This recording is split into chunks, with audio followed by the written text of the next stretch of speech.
Hello, my name is Lauren, and I'm 32 years old. I was married to my husband Ryan for 3 years before something unexpected happened that turned our lives upside down. It all began with the arrival of my younger sister, Julie. She's 3 years younger than me, and during our childhood, she was nothing short of a bully.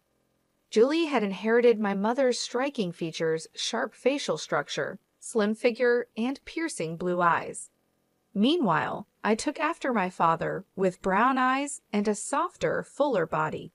Growing up, I struggled with my weight and had to adhere to strict diets to maintain a healthy shape, whereas Julie stayed effortlessly slim without any such efforts.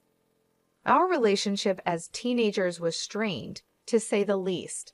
Julie always thought she was better than me and made sure I felt it. But I wasn't one to be easily pushed around. Our arguments often escalated into intense fights, far beyond typical sibling rivalry, and our parents frequently had to step in. When I left home for university, I felt a huge sense of relief. We didn't stay in touch much after I moved out, only seeing each other on a few occasions where we managed to remain civil. One day, as I was finishing up work at the office, I received a surprising phone call from Julie. "Hey Lauren, it's Julie." "Julie, hi, what's up?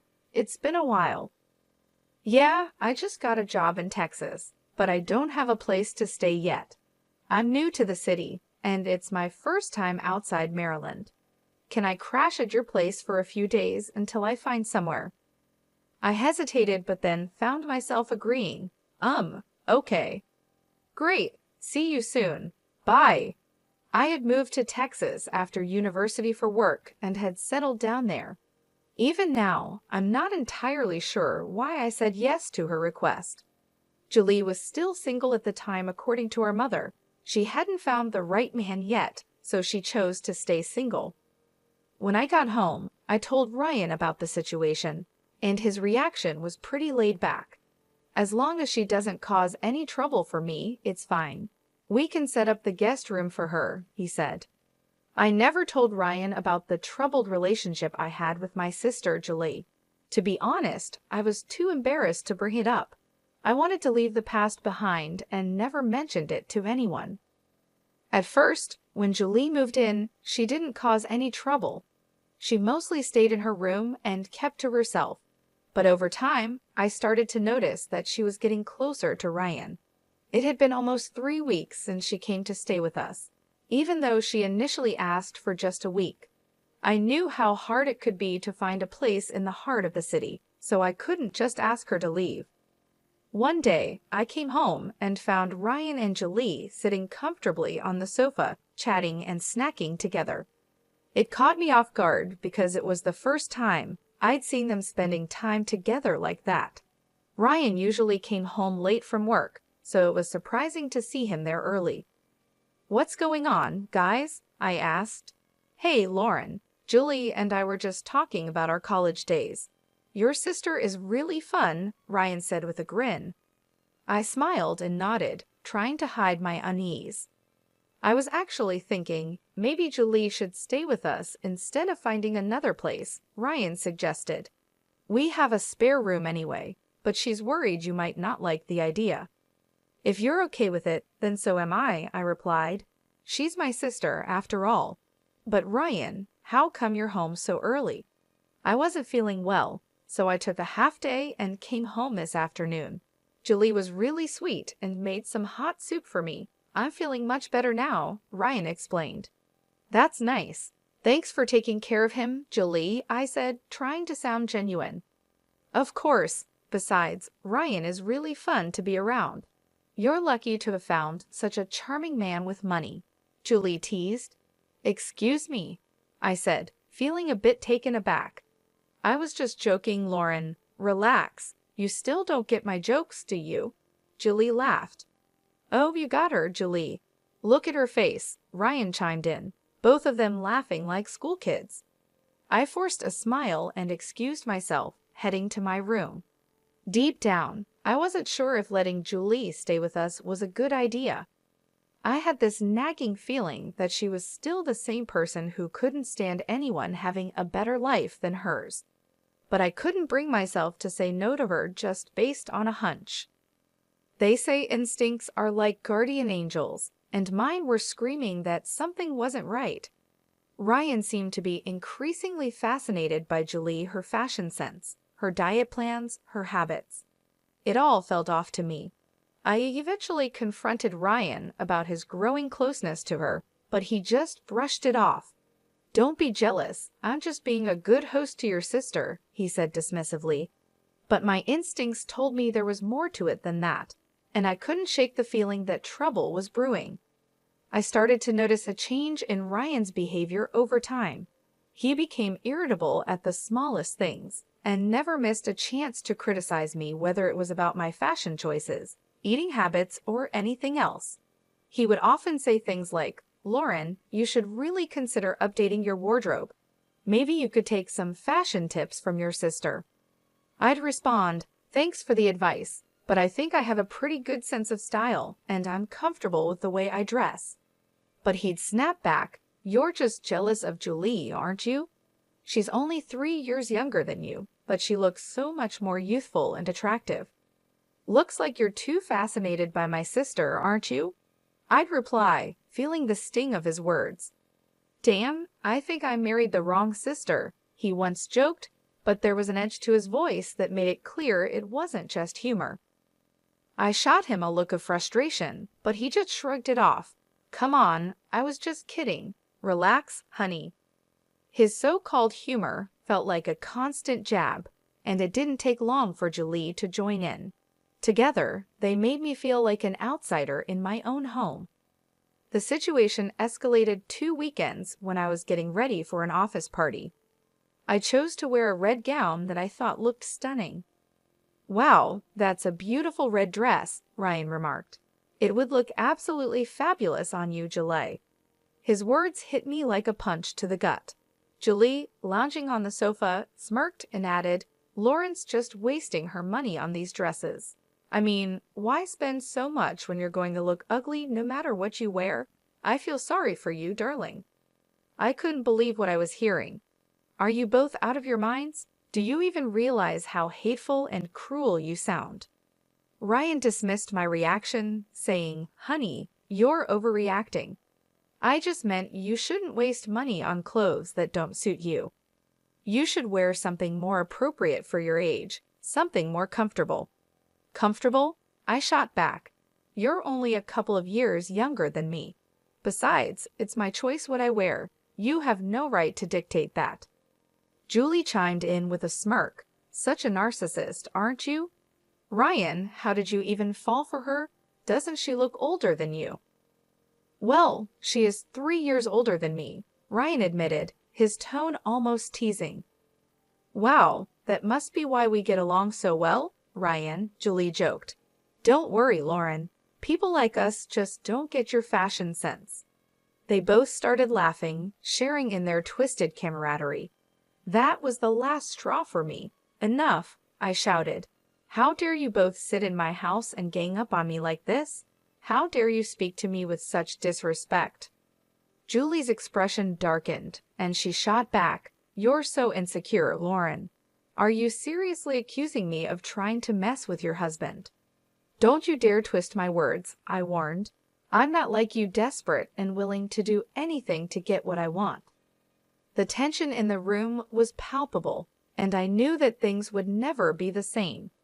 The bitterness and betrayal had driven a wedge between us that couldn't be easily repaired. I stormed out of the house, fuming with anger and cursing myself for ever letting Julie stay with us. As I walked, I couldn't help but think of ways to get back at those two for turning my life upside down. The next day, Ryan approached me with a request that was both surprising and infuriating. "Hey, I think we should give our bedroom to Julie," he said casually. "What? Why on earth would you suggest that?" I snapped, barely able to contain my frustration. "Well, Julie's been complaining that her room is too small, the mattress is uncomfortable, and she doesn't like the fixtures in the guest bathroom," he explained. Isn't that a bit much? We've given her a place to stay, and instead of being grateful, she's nitpicking everything. There's no way I'm giving up our bedroom for her, I shot back. Come on, she's a guest. We should do our best to make her comfortable, he insisted. Technically, she's not a guest anymore since you've invited her to stay permanently. Even if she were a guest, the guest room is exactly where she should be, I responded, holding my ground. Ryan's face darkened with annoyance. Julie was right, you're insecure and selfish, he said before storming out of the room.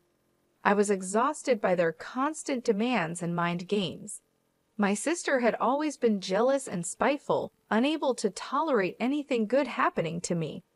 Our bedroom was larger and more comfortable than the guest room, and it seemed like she couldn't stand that fact. I had noticed her snooping around in my room, checking out my wardrobe, but I never imagined she'd go so far as to ask Ryan to switch rooms. This incident made me rethink all the little things I'd brushed off before. Sometimes my wardrobe looked different, with clothes that had been neatly ironed now wrinkled, and my makeup items left in disarray. I became certain that Julie was sneaking into my room while I was out, but I needed solid proof before confronting her. I decided to vacuum the room thoroughly, hoping to find some evidence. Halfway through, I discovered something that confirmed my suspicions: Julie's ring, lying beneath the bed. That small discovery set off a whirlwind of thoughts in my mind. Why was she sneaking into my room? Was she stealing from me? Or was there something more sinister going on? The idea that she might be having an affair with Ryan crossed my mind, and I knew I needed to confront her in front of him to gauge his reaction. Later that day, I approached her with the ring in hand. Julie, while I was cleaning the bedroom today, I found your ring beneath my bed. Here, you might want this back, I said, watching her closely for any sign of guilt or surprise. I handed the ring to her. Oh, thank goodness you found it. I've been looking for this for days, Julie said with a calm smile. I watched them both carefully. Ryan looked confused, while Julie remained surprisingly composed. How exactly did your ring end up in my bedroom? I asked, trying to keep my voice steady. Oh, I was changing in your room, and it must have slipped off my finger and rolled under the bed. I searched for it but couldn't find it, she replied, as if it was the most natural thing in the world. I was stunned by how casually she responded. And why were you changing in my room? I pressed. Oh, I used your bathroom because the water wasn't running properly in mine, so I thought it would be easier to use yours, she said, still calm. Really? But you didn't mention anything to me. I could have called a plumber to fix it, I said, not buying her story for a second. Before Julie could answer, Ryan cut in. Come on, Lauren, why are you making such a big deal out of this? It's a small thing. And besides, that's why she wanted to switch rooms anyway. I'll call the plumber and get it sorted. Julie had always been a master at lying, even when we were kids. I knew she was making up this story on the spot, and I could see that Ryan, who had been confused at first, was now completely taken in by her calm demeanor and smooth lies. It was clear to me that something was going on between them, but I needed solid proof before I confronted them. Otherwise, I would just come across as paranoid. So, I decided to bide my time, swallow my anger, and gather evidence. We had lived in that apartment for years, and I had a good relationship with the security guards and the building's caretaker. The next day, I casually struck up a conversation with the guards, trying to gather information about Ryan's comings and goings. To my surprise, one of the guards told me that Ryan came home every afternoon and then left again before evening. That piece of information was the missing link I needed. I was shocked he was taking breaks from work to come home and spend time with Julie, only to return to the office as if nothing had happened. It was infuriating, but I didn't let my anger show. Instead, I began to plan my revenge on both of them. Sleeping in that bed, knowing what had been happening behind my back, made my skin crawl. But the thought of exposing my sister and my deceitful husband kept me going. I knew I had to be smart about it. I devised a plan to finally confront them. I called my parents-in-law and invited them over for lunch, telling them that Ryan had been promoted and I was throwing a surprise party to celebrate. I'd offered to pick them up the next day in the afternoon, so we could all arrive at the house together. Little did they know, this was all part of my plan to reveal the truth and take back control of my life. I considered calling my parents to witness the shocking scene that was about to unfold, but I hesitated.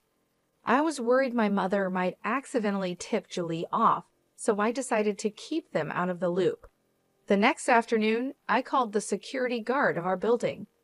"Hi, this is Lauren from apartment 255. I can't seem to reach my husband, Ryan. Did you see him come home this afternoon?" "Yes, he just arrived a little while ago. Do you want me to pass a message to him?" the guard replied. "No, that's okay. I'll try calling him on the landline." "Thank you," I said before hanging up. I quickly drove over to my parents-in-law's house to pick them up. "Hey, come on in," I greeted them with forced enthusiasm. "Lauren, why did you plan a surprise on a weekday?" Teresa, my mother-in-law, asked curiously. "Well, Ryan called in sick today because he wasn't feeling well, so I thought a surprise party might cheer him up. He'd love to have you both here to celebrate with him," I explained, trying to keep my voice steady. "Oh, I'm so happy for him," Teresa replied, smiling. I hurried them into the car and drove back to our apartment as quickly as I could. When we arrived, instead of ringing the doorbell, I used my keys to unlock the front door. I turned on my phone's camera and told my in-laws that I wanted to capture Ryan's reaction to the surprise. The living room was empty, but I knew exactly where to find them. I led my parents-in-law quietly toward the bedroom, motioning for them to follow me on tiptoe. When I opened the bedroom door, the sight that greeted us was exactly what I had feared. Ryan and Julie were caught in the act, frozen in shock at being discovered. Ryan's face turned red as he yelled, "You filthy pig! What are you doing here?" Calmly, I replied, "I'm not alone." I stepped aside, revealing his parents standing behind me, their faces twisted in horror. Ryan and Julie scrambled to get dressed, while Ryan desperately tried to explain. "Mom, Dad, this isn't what it looks like. I can explain, please wait." But Jason and Teresa were too disgusted to listen.